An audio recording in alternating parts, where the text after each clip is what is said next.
Hello everyone. In this video हम article 32 को पढ़ेंगे और आर्टिकल 32 में दिए हुए 5 रीट को एक एक करके पढ़ेंगे। उससे पहले हम समझते हैं कि रीट कहते किसे हैं और ये कब इशू करता है और कौन इसे इशू करता है।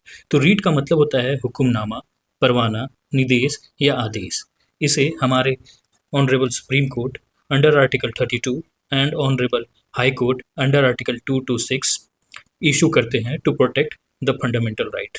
अब इसको इजी वर्ड में अगर समझें तो जब भी हमारा जो फंडामेंटल राइट है वो अगर कहीं किसी के भी द्वारा इन्फ्रिंज होता है, ठीक है, तो आप डायरेक्टली सुप्रीम कोर्ट जा सकते हैं अंडर आर्टिकल 32 और फिर सुप्रीम कोर्ट ये पांचों रिट जो हैं वो इशू करते हैं उस इंडिविजुअल के द्वारा जिन्होंने आपका फंडामेंटल राइट इन्फ्रिंज किया है। ओके।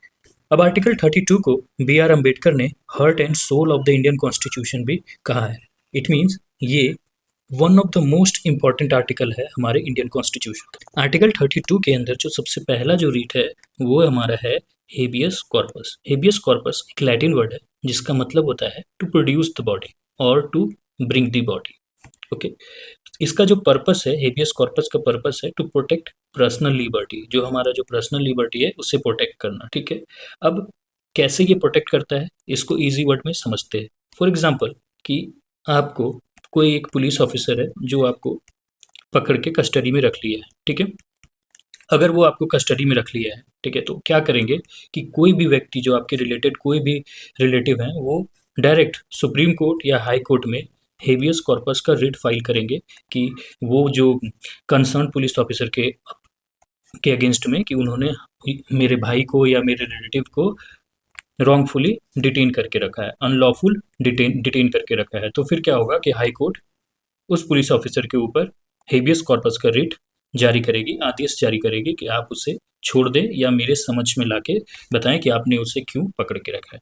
ठीक है। तो ये हेबियस कॉर्पस का पूरा स्टोरी है। इसमें क्या करता है कि court order to release of a person unlawfully detain, जिन व्यक्ति को अनलॉफुल डिटेन करके रखा गया है उसमें कोर्ट ऑर्डर करती है कि आप छोड़ दीजिए। ठीक है। और अनलॉफुल डिटेन कौन कौन कर सकता है? जैसे कोई पुलिस ऑफिसर किया हो या कोई गवर्नमेंट ऑफिशियल करके रखा हो या कोई प्राइवेट इंडिविजुअल भी किसी को करके अपने कैद में रखा हो तो भी कोर्ट ऑर्डर करेगी कि आप उसे छोड़ दें। ठीक है। अब इसका एक्सेप्शन है और वो है आपका प्रिवेंटिव डिटेंशन। अगर प्रिवेंटिव डिटेंशन में अगर कोई पुलिस ऑफिसर ने किसी को अरेस्ट करके रखा है तो उसमें आप हेबियस कॉर्पस फाइल नहीं कर सकते। और अगर प्रॉपर ग्राउंड के साथ अगर एक पुलिस ऑफिसर या कोई भी गवर्नमेंट ऑफिशियल या प्राइवेट इंडिविजुअल डिटेन करके रखा है तो आप उस ग्राउंड पे हेबियस कॉर्पस फाइल नहीं कर सकते। सेकेंड रेट है mandamus. Mandamus means we command. इसका पर्पस है to compel a public authority to perform its legal duty. और अगर कोई पब्लिक ऑफिसर है वो अपना मिसयूज अगर के पावर का मिसयूज कर रहा है तो उसके ऊपर मैंडमस जारी किया जाता है। अब इसको एक एग्जांपल से समझते हैं।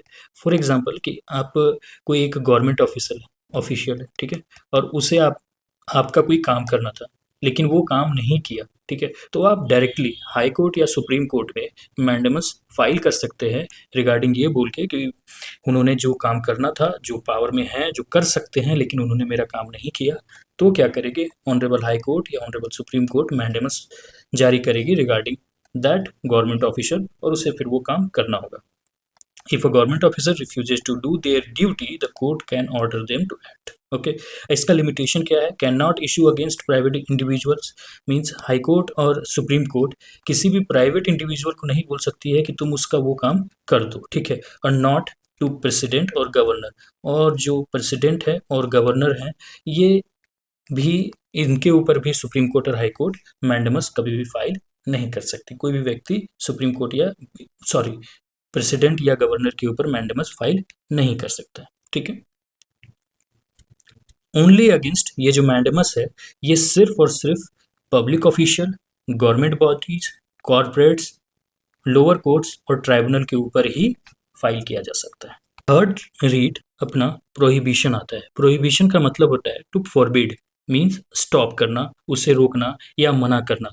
मतलब कोई भी व्यक्ति कुछ काम कर रहा है तो उसे उसी वक्त रोक देना, उसी वक्त उस काम को मना करना। ठीक है।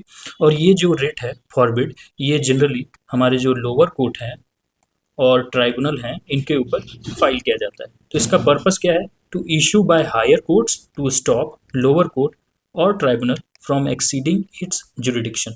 मतलब ये है कि कोई भी अगर के मान लीजिए लोअर कोर्ट है या ट्राइब्यूनल है, अगर वो अपने क्षेत्र के बाहर जाके कोई केस देख रहा है, कोई केस ट्राई कर रहा है, ठीक है ना, तो क्या होगा कि जो हायर कोर्ट है, ठीक है, वो उससे बोलेंगे कि आप इस केस के लिए कैपेबल नहीं है, आप इसे तुरंत बंद कर दीजिए, ठीक है।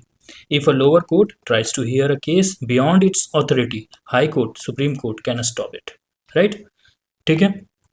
और ये प्रोसीडिंग स्टॉप किया जाएगा। देखिए आपको प्रोहिबिशन और सर्शरी में थोड़ा कंफ्यूजन होगा, ठीक है। तो सर्शरी और प्रोहिबिशन, जब अभी सर्शरी भी देखेंगे तो सर्शरी और प्रोहिबिशन में आपको डिफरेंस बस इतना है कि अभी तक ऑर्डर पास नहीं किया है किसी कोर्ट ने, उसके पहले ही प्रोसीडिंग को ही रोक दिया जा रहा है, ठीक है।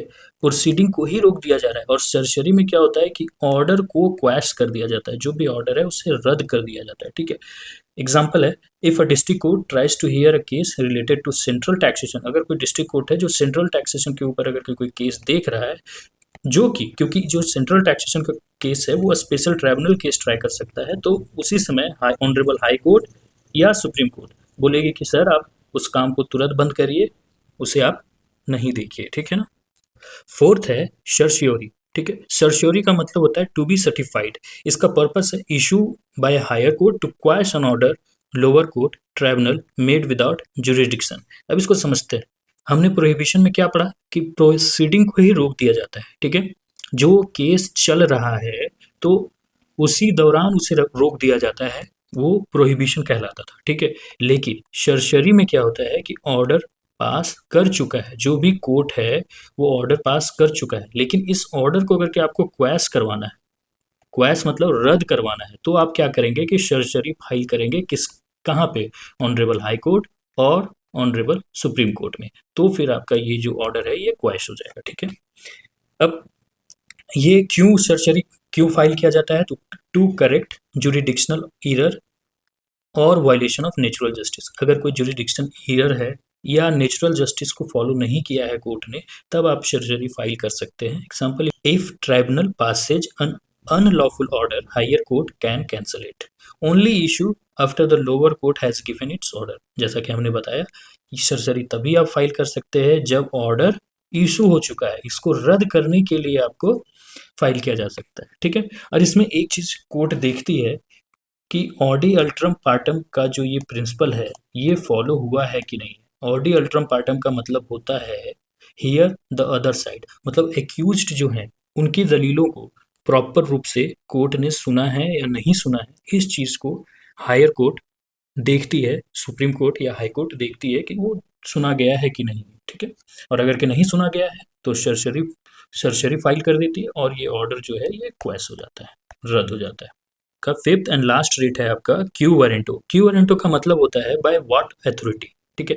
इसमें होता क्या है, इसको पहले एग्जांपल से आप समझ लीजिए कि सपोज करिए कोई एक गवर्नमेंट टीचर है, ठीक है। कोई एक गवर्नमेंट टीचर है और वो जाली कागजात से जितने भी सर्टिफिकेट उसने ज्वाइन किए हैं दिए हैं, वो जाली कागजात से वो गवर्नमेंट टीचर बना है। और अगर आपने कंप्लेन कर दिया, कहाँ कंप्लेन कर दिया, हाई कोर्ट या सुप्रीम कोर्ट में, ठीक है, कि उसका जो वो क्वालिफिकेशन है वो प्रॉपर नहीं है, तो क्या होगा कि सुप्रीम कोर्ट क्यू वारंटो जारी करेगी इस गवर्नमेंट ऑफिशियल के ऊपर कि आप अपना जितने भी सर्टिफिकेट हैं उसको स्क्रूटनी कराइए और अगर गलत पाया जाएगा तो इस गवर्नमेंट टीचर को हटा दिया जाएगा। तो ये है आपका क्यू वारंटो का प्रोसेस। इसका पर्पस क्या है? To check misuse of public office, कि जो भी पब्लिक ऑफिस में हैं लोग, वो ऐसा तो नहीं है कि विदाउट क्वालिफिकेशन आए हुए हैं। Prevent a person from holding a public post illegally, अगर कोई इलीगली, जैसा कि आपको बताया कि जाली कागजात से अगर कोई गवर्नमेंट ऑफिशियल बन गया है तो उसको चेक करना। Example, if a someone is appointed to a government job without qualification the court can remove them. अगर कोई गवर्नमेंट जॉब ले लिया है विदाउट क्वालिफिकेशन तो उसे गवर्नमेंट हटा देगी, ठीक है। अब इसका लिमिटेशन है कि applied only to public offices not to private job और ऑफिस।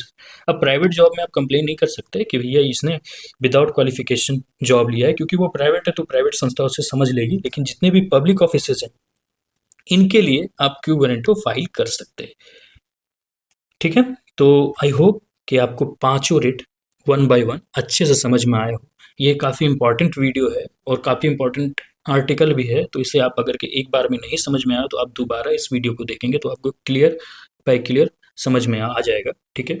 और अगर कि कोई डाउट या कोई फीडबैक हो तो आप मुझे कमेंट में बता सकते हैं।